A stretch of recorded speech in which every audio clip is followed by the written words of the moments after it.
وهالمركز رئيس السلام يا سلامة إسلامك السلام عليكم ورحمة الله وبركاته. مركز حيجا وحنا أدقو فرح سنة هاي إن أنكسر قيب قلو بندقن بلارن مركز يجور رئيس الوقفتي غاريسا أنا في لي بندق يجور رئيس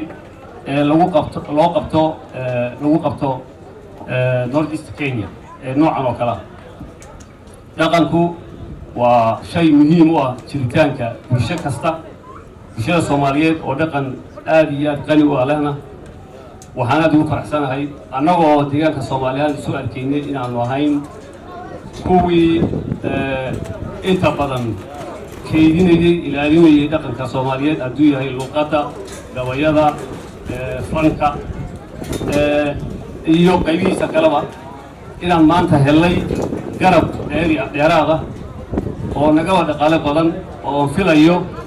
in ay maaragtay kaalin weyn ka geysan doonaan ilaalinta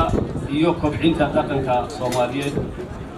intaas maaragtay dad isku xiray dadkeena oo dhan aad iyo aad baan gabarna ugu amaanaya shaqada uu qabtay waxaan rajeynayaa inay noqoto mid aan ku dayano hadda ay tihiin gabarnada kale ee Soomaaliyeed ka soo jeeda dalkan iyo annaga oo garanaysa deegaankana horena shaqada u haynay haddana ay dhiiri gelinayso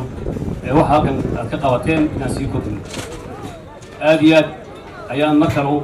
u mahadnaqayaa gabarnada ka soo dhaweyntii diiranayd iyo sooriyadii wanaagsaneed ee loo sameeyey waxaan ku casuumaynaa isaga iyo gabarnada kalena in haddii hore ay noogu yimaadeen haddana ay nagu soo noqdaan mar walba joogitaankooda waan jecelnahay dalka Itoobiya oo ah dal sida Kenya oo kale ay degan yihiin ama ku nool yihiin qowmiyado aad u fara badan oo tiro ahaan ka badan kuwa Kenya waxaa dastuurka dalka lagu xaqiijiyey xuquuqaha dhaqanka iyo diinta iyo qowmiyadaha oo si dastuuriya loo ilaaliyo iyadoo nidaam federal system oo lagu shaqeeyo lagu ilaaliyo kaas oo 30 sano u dambeysay wax weyn ka bedelay nolosha iyo jiritaanka dadka Soomaaliyeed ee ku nool dalka Itoobiya. Ra'iisul Wasaare Dr. Abiy intii uu yimidna wuxuu sii xoojiyey dhaqankaas la bilaabay ee dastuurka ku qornaa oo qaybo ka mid ah hadda ka hor magacyo lahaa wuxuu ku soo daray in madax bannaani maamul la siiyo deegaanada taas oo 7 sano u dambeysay keentay in dhaqankii iyo diintii iyo afkii Soomaaliyeed uu si fiican ugu soo noolaado deegaankii Soomaaliyeed in xuquuqihii aadamaha oo lagu tuman jiray meesha laga saaro iyo in midnimo hogaamineed oo deegaanka ah iyo ka qaybgal siyaasadeed oo ballaaran oo dalka intaba inay meesha ka qaadaan waxaa intaa barbar socda horumar ballaaran oo dhan walba ah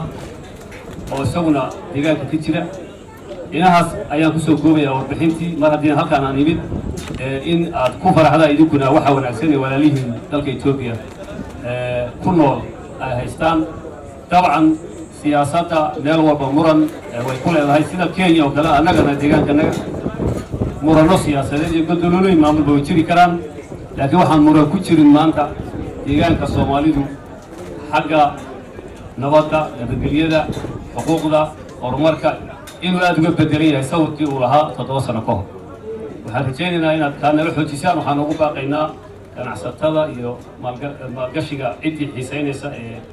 ku nool dalka Kenya inay yimaadaan deegaan aad u ballaaran oo kan ay haystaan ee arkaan khayraadka uu leeyahay dhowr jeer ka sii ballaaran inay yimaadaan oo ka faa'iidaystaan baan ugu baaqayaa mar kale gabarna waad mahadsan tahay. Asalaamu calaykum waraxmatullaahi wabarakaatuh.